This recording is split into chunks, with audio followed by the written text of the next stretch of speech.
Rhino Wars. South Africa sees a record hike in poaching, with one rhino killed every 7 hours. So what future do rhinos face? And why is the multi-billion-dollar poaching industry continuing to grow? This is Inside Story.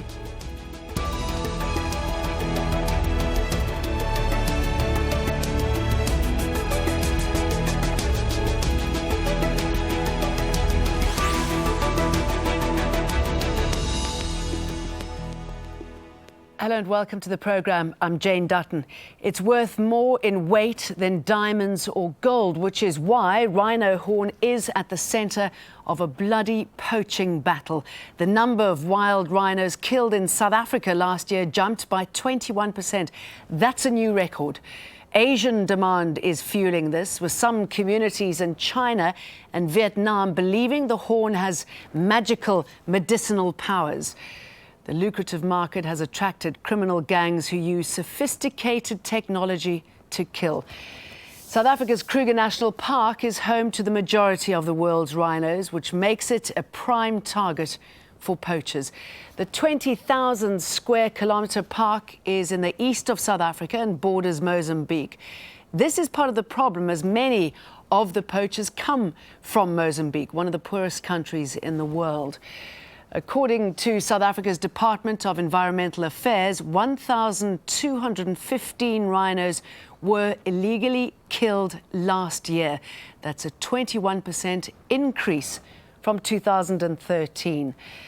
Wildlife rangers are on the front line of this anti-poaching war. The unarmed Black Mambas are an all-female team. They've reduced rhino poaching in a section of the famous game park by 75%. From the western border of the Greater Kruger National Park, Erica Wood reports. They're called the Black Mambas after Africa's fastest and most dangerous snake. And like the reptile, these women are striking fear into the hearts of poachers of one of the world's most endangered mammals. In the next generation to come, there won't be no rhinos anymore. So we want the generation to see the rhinos. Their role is to sweep for poachers' traps and snares and patrol along the border fences. They're the game park's first line of detection and defence. Nothing to report at the moment. Okay, message copied. Thank you. And this is what the Black Mambas are trying to protect. There are only around 20,000 of these white rhinos left in existence in the wild, and most of that population is here in South Africa. Bulule Game Park is privately owned and lies on the western edge of the Greater Kruger National Park. Between 2012 and 2013, it lost 12 rhinos.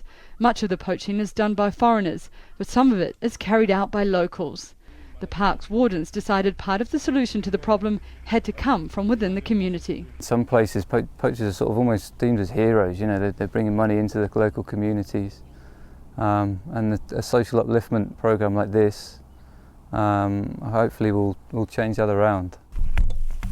So far so good. In the 2 years since the Black Mambas started patrols, poaching's been cut by 75%. Because they know that this woman, they're dangerous, Black Mambas. But they also serve as environmental ambassadors, spreading the anti-poaching message. They're trying to sort of change the attitude of the local communities that poaching's a bad thing, you know, and we don't want that happening here, and I think it is working. Before becoming Black Mambas, these ladies were unemployed. Helping save rhinos has given them independence and confidence. Poachers do have guns, but we are not afraid of them. We are waiting for them. If they want to visit us, we are here for them. There are plans to recruit an extra 12 women, so soon there will be even more of the Black Mambas to fear, and hopefully in time, more rhinos roaming the park. Be careful. Erica Wood, Al Jazeera, the Greater Kruger National Park, South Africa. Thank you.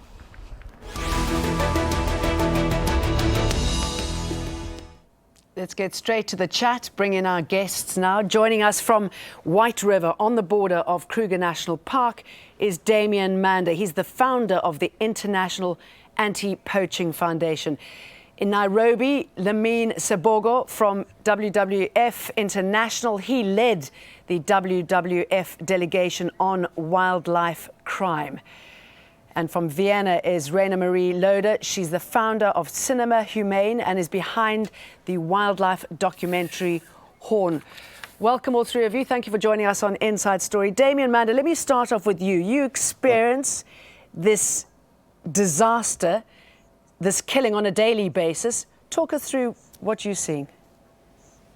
We see this firsthand every day. You have small armed units protected by the local population crossing an international border and going up against a more regular, more organised but less mobile force such as military or police, conducting raids, ambushes, attacks, and then drifting back across familiar territory and again protected by the local population. That is guerrilla warfare, and that is what we're seeing. This is the Rhino War along the Kruger and Mozambique border. And just in this map behind me here, I've got straight down the middle there of this green blob is the border between Kruger National Park or South Africa and Mozambique. This area over here is Kruger Park. It's home to 42% of the world's remaining rhino population. Area over here is Limpopo National Park. Last year, South Africa accounted for 68% of the 1,215 rhinos that were killed here. Okay, this is the epicentre of the rhino poaching war. To talk about rhino poaching without talking about this epicentre, we're ignoring what's going on. Okay, this stretch of land here is where we're focusing our efforts to protect the rhino. Now, 80 to 90% of the people that are doing rhino poaching or conducting these operations are coming from Mozambique, and most of them are coming through this area here, the Greater Lubombo Conservancy.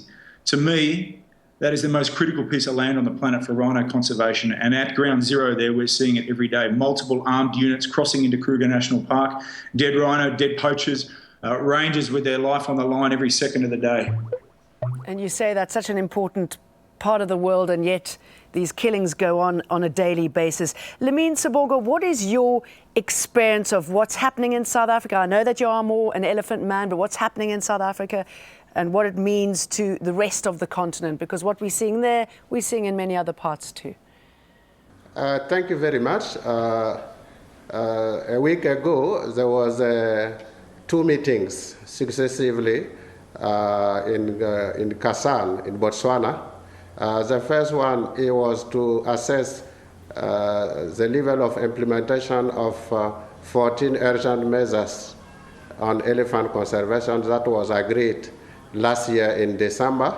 The second one was a conference on illegal wildlife trade with the aim to assess the level of the implementation of the 25 commitment that was taken last year in London.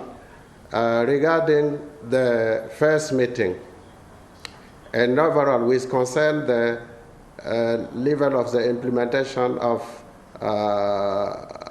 the urgent measures, it appears that there is a lot of progress, but there is also a lot of challenges, and more actions have to be undertaken. Progress in what way? In the sense I mean, it's good that people are talking about it. They've been talking about it for a long time, but you say progress in what way? Okay, specifically regarding the illegal wildlife trade conference, I think that most of the countries also reporting in the progress of the implementation of the London conference. They also identify a number of urgent issues, emerging measures, and also agreed on how really to move forward as far as illegal trade and poaching is concerned. Reina-Marie, you've spent a long time in South Africa filming this for your documentary called The Horn. Tell us what sort of images you were able to capture that tells the story of this rhino war. Well, essentially, what really struck me when I was making the film is that this is not only an issue about the rhino itself, it's also an issue about the people in South Africa themselves. Like really looking at ourselves and at the conditions that exist within South Africa that allows for poaching to actually happen in the first place. And that, I think, is the first and foremost place where we have to look at. And I was very pleased to hear in your report just now that you mentioned the fact that we have to bring the discussion back to South Africa, to communities and what is happening in communities themselves, because that is where the problem lies. And Yes, it's very easy to kind of play... Excuse me, jumping in. Sorry? You say the conditions are ripe for this. What do you mean by that? Well, with that I mean that a lot of the communities around rhino poaching hotspots are vulnerable communities due to poverty and other issues. Even I spoke to people that were affected by AIDS and then also been in some financial problems due to that. So, but especially the level of education and poverty within these communities are something that aids to this whole situation, because if you can imagine, if you're living in a shack near a rhino poaching or rhino reserve, and somebody comes into this community and say, I'll give you 25,000 rand just for information about where there are some rhino. I mean, that's something that is quite hard for somebody with nothing to say no to. And that was the main thing that I found with making Horn, is that the communities either don't know anything about rhino. So some people were living right next to these reserves and they've never seen a rhino in their life before. And even some of the rhino monitors we followed in the film, they didn't know anything about a rhino, any kind of habits or kind of conservational issues. They're there to get a paycheck to Sure. get on in life. So, So that's okay, a massive issue, I think. Okay. So, Damien, some interesting points raised there. The fact that so many of these communities are poverty-stricken, so this makes it very attractive to them, and possibly that they feel removed from the environment that they're living in, that they should be caring for. Well, they actually are removed, because historically this was the areas where they lived in, which is that they've been resettled outside of what has now become national parks and conservancies. And on top of that, I mean, that in itself breeds resentment. On top of that, they're not seeing a flow-on benefits coming from these conservation areas into the local communities. They're not seeing employment or scarcely seeing employment. They're seeing their sons, their fathers, their brothers being killed and sent home in body bags, and human-wildlife conflict on top of that. And as was previously mentioned, a lot of these people haven't seen the rhino until it's time to pull the trigger. And it's hard to get them to really buy into the long-term preservation of wildlife when they actually don't know where their next meal is coming from. I've been fortunate enough to travel a lot of places. This area bordering along Kruger in Mozambique is one of the most poverty-stricken places I've seen on this planet. These people need something. You cannot win a guerrilla war, and that's what this is. You can package it up any way you like it. You cannot win this unless you get the population on your side. And we are no closer today from doing that than what we were 7 years ago when this started. Yeah, Lamine, I should imagine the fact that in some of these countries, the poor governance doesn't help you fight this sort of trade, because there's no will, there's no desire, there's no legal infrastructure in place to tackle it.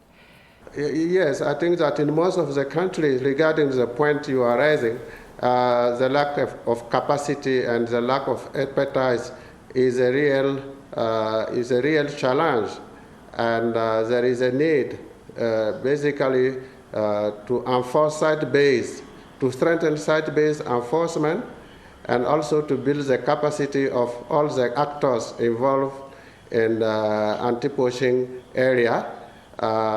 In addition, I think one of the most important issues that is being discussed now is, as reported by the other colleague, is to put communities in the center of the conservation, because no one can address this illegal trade and this poaching that have been a widespread issue without the involvement of the community. And for them to get involved, we need to find use interest for them through the development of the community-based natural management approach, and also a very clear and transparent distribution of benefit deriving from wildlife.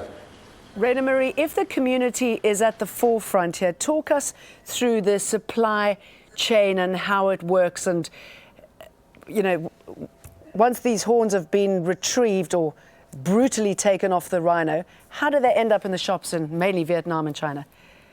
Well, that's a very good question, and I think that's a question that many people are still quite ignorant about, and we don't actually really know what happens to the horn and how they get to the end line. But one of the cases that I followed was the poaching of a black rhino in KwaZulu-Natal, and when we were there, what happened was that people from poachers with military training, who were probably trained by the old government back in the day, they came over into South Africa, and only 5 minutes into the on the opposite side of the border, they found this black rhino, and 1, 2, 3, within 20 minutes, the animal's dead, the horn's off, and they're back in Mozambique.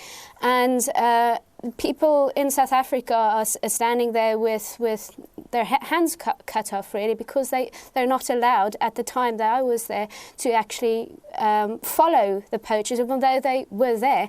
And one thing that was very striking to me when I was there, that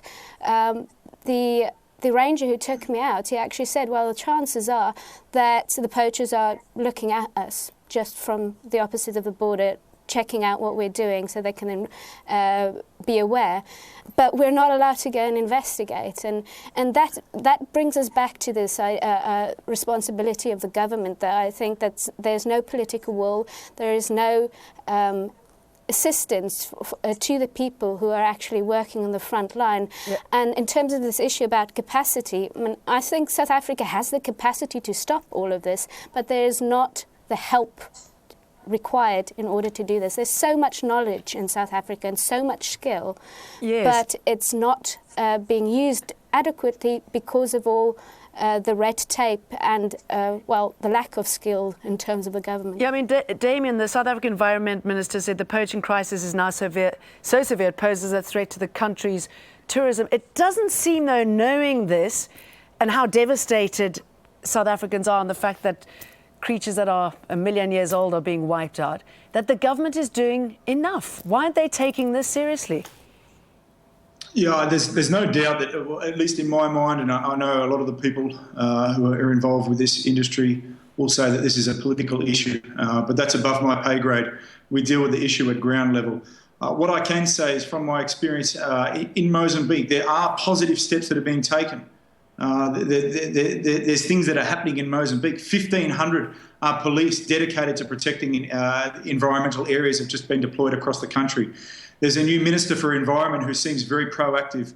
I'm getting this sense from the Mozambique side, they want to get on top of this, they just don't have the tools.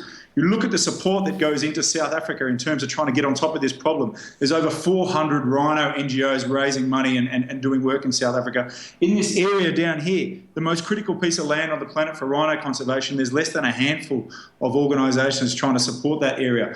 We have to go to the source of the problem. The source of the problem is in Mozambique. It's where this thing is starting. When we're dealing with this problem in South Africa, where it's an exercise of counting carcasses, we need to get away with that. We need to treat the symptom and the cause, not just where it's happening in South Africa. Lamine, I'd like to ask you about trophy hunting, and the image that springs to mind is that of the Spanish king, Juan Carlos, who was posing in front of the elephant that he shot that caused such an outcry. Is there a place for trophy hunting when it comes to conservation? Trophy hunting is, I think, is a management approach, depending on the country.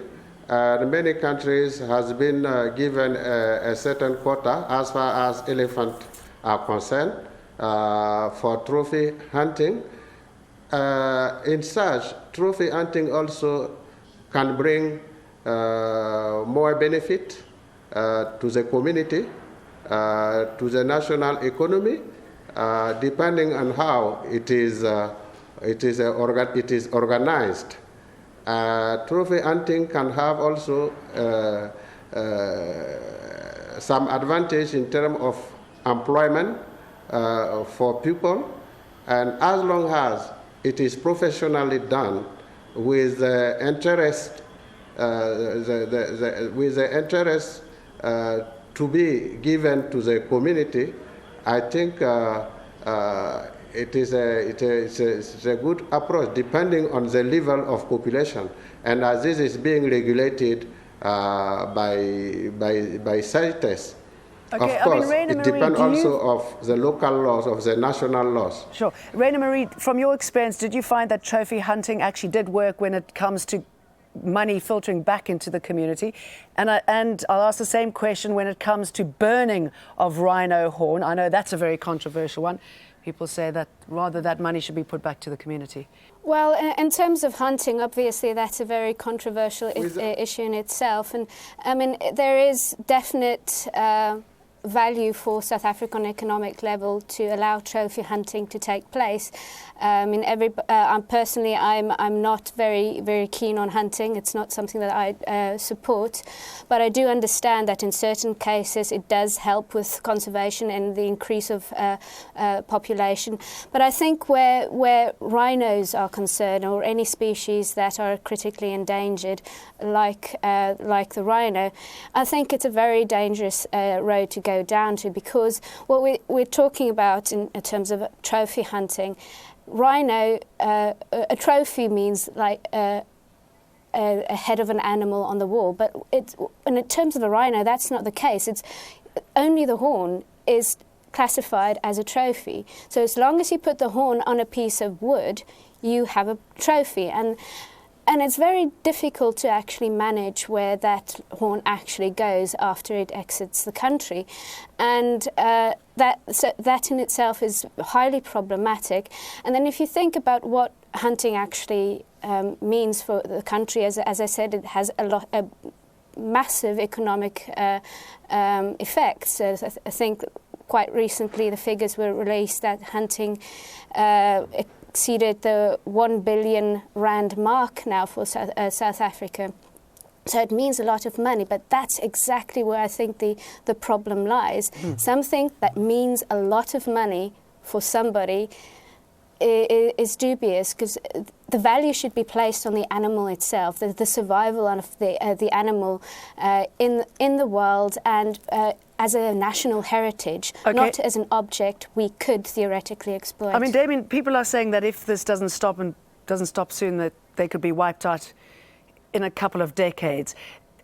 Tell me very quickly about the brutality when it comes to taking off these horns, and how, I mean, I know you're an army man, you've been in Iraq, you've seen a lot. How does it make you feel to see this magnificent animal hacked to pieces? You know, an animal doesn't want to have a job. It doesn't want to have a paycheck. It doesn't want to live in a nice big house. All an animal wants to do is live, and us as a species tend to like to take that away from them. And to see an animal that just walking up to take a drink of water and be shot by a poacher, it really does affect you in a way that a few other things will. Just yesterday, I was at a reserve. Helping them put together a security plan, and they're showing me pictures of their rhinos that have been killed there. And one of them was just a calf that was only 6 months old. And I mean, the stub of horn that was taken off that animal wasn't even longer than a centimetre. And they still shot that animal with a heavy caliber .458 rifle. It lay dead next to its mother, and they cut that horn off. That's the mentality we're dealing with. And for the rangers that have to go out every day and see that, not only see that, but these are guys who signed up, guys and girls, mind you, that signed up to protect the environment. They're now being asked to fulfill the role of a soldier. There's long-term effect to the human mind that this is going to have. Well, thank you all three of you for trying to tackle it and talking to us on Inside Story as well. Damien Mander from White River, Lamine Sebogo from Nairobi, and Reina-Marie Loader from Vienna. Thank you very much. And thank you for joining us, as always. If you've got anything you'd like to add, go to our programme page at aljazeera.com. You can post your comments on facebook.com/AJ Inside Story, or send your tweets to @AJ Inside Story or @Jane Dutton. From the whole team here, bye for now.